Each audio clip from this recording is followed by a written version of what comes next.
Hey guys, what's going on? It's Davin from Smart Simple Fit. Today, we're going to talk about how to get jacked shoulders.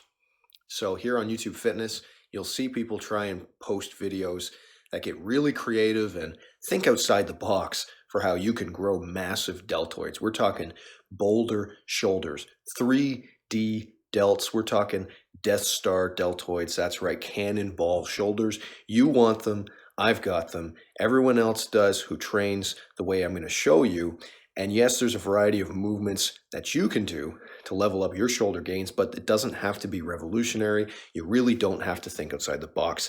Today, we're mainly going to be talking about one of my favorite shoulder building exercises, and that's the vanilla, the classic, the tried and true lateral raise, simply done with dumbbells.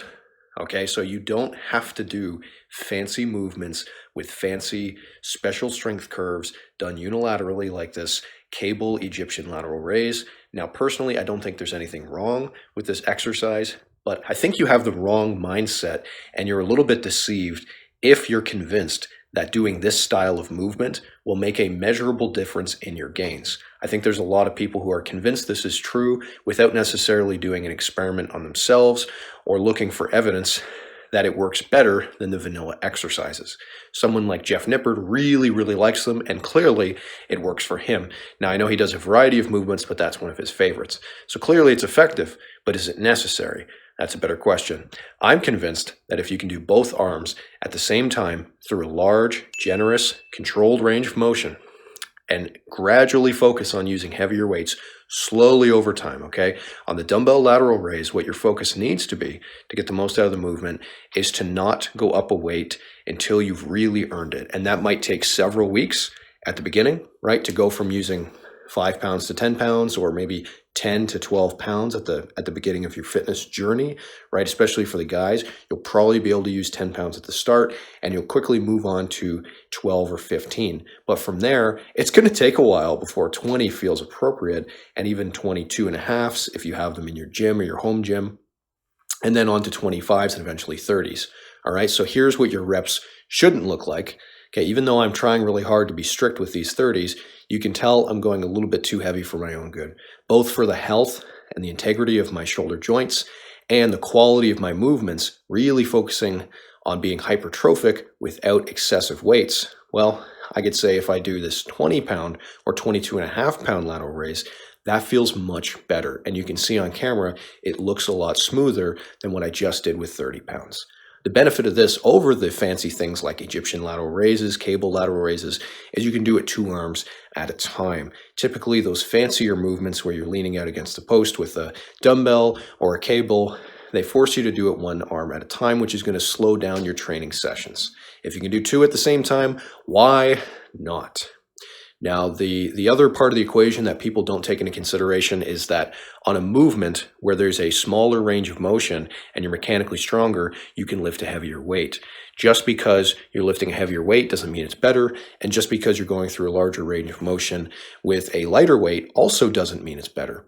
I think you should pick the one that feels best for you, and for a lot of people, these vanilla lateral raises feel really good if done with the right weight. You need to focus on the slow eccentric on the way down. Don't rush the concentric, okay? Try not to shrug your shoulders too much, not because we don't want trap involvement. Trap involvement's perfectly fine. You're not going to overwork and overtrain your traps on this movement. A little bit of extra trap gains is perfectly fine, but if you do focus on pushing the tops of your hands, you're going to focus on pushing them up, like you're trying to drive them up into the ceiling, towards the ceiling. All right, that's the cue that's going to stimulate your delts. If you feel it in your traps, it could be because you're shrugging too much of the movement, or it could just be a sign that you have disproportionately weak traps.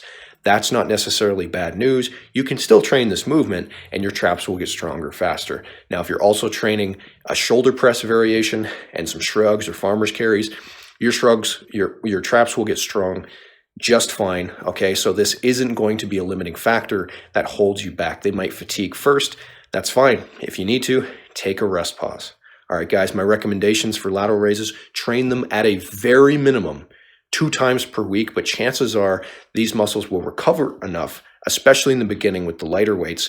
You can do this 3 times a week. I want you to do at least 2 to 3 sets every time you train it.